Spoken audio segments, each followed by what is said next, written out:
श्री भक्तमाल की रचना के लिए श्री नाभादास जी को गुरुदेव जी से आज्ञा प्राप्त होना। एक बार की बात है, स्वामी श्री अग्रदेव जी महाराज मानसी सेवा में संलग्न थे और श्री नाभा जी अति कोमल एवं मधुर संरक्षण के साथ धीरे धीरे प्रेम से पंखा कर रहे थे। उसी समय श्री अग्रदास जी का एक शिष्य जहाज पर चढ़ा हुआ समुद्र की यात्रा कर रहा था। उसका जहाज संकट भंवर में फंस गया। चालक निरुपाय हो गए। तब उस शिष्य ने श्री अग्रदास जी का स्मरण किया। उससे श्री अग्रदास जी का ध्यान अति सुंदर स्वरूप भगवान श्री सीताराम जी की सेवा से हट गया। गुरुदेव की मानसी सेवा में विघ्न समझकर श्री नाभा जी ने पंखे की वायु से जहाज को संकट से पार कर दिया और श्री गुरुदेव से नम्र निवेदन किया कि प्रभु, जहाज तो बहुत दूर निकल गया, अब आप उसी शोभापूर्ण भगवान की सेवा में लग जाइए। यह सुनकर श्री अग्रदेव जी ने आंखें खोली और नाभा जी की ओर देखकर कहा, अभी अभी कौन बोला?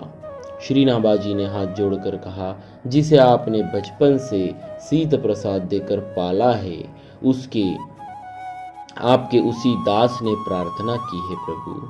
श्री नाभा जी का उपयुक्त कथन सुनकर श्री अग्रदेव जी को महान तथा नवीन आश्चर्य हुआ।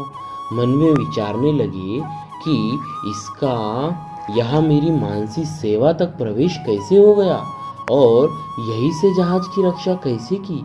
विचार करते ही उनके मन में बड़ी प्रसन्नता हुई।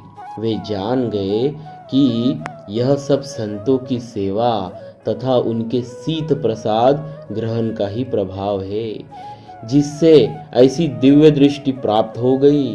तब श्री अग्रदेव जी गुरुदेव जी ने आज्ञा दी कि तुम्हारे ऊपर यह साधुओं की कृपा हुई है, अब तुम उन्हीं साधु संतों के गुण, स्वरूप और हृदय के भावों का वर्णन करो।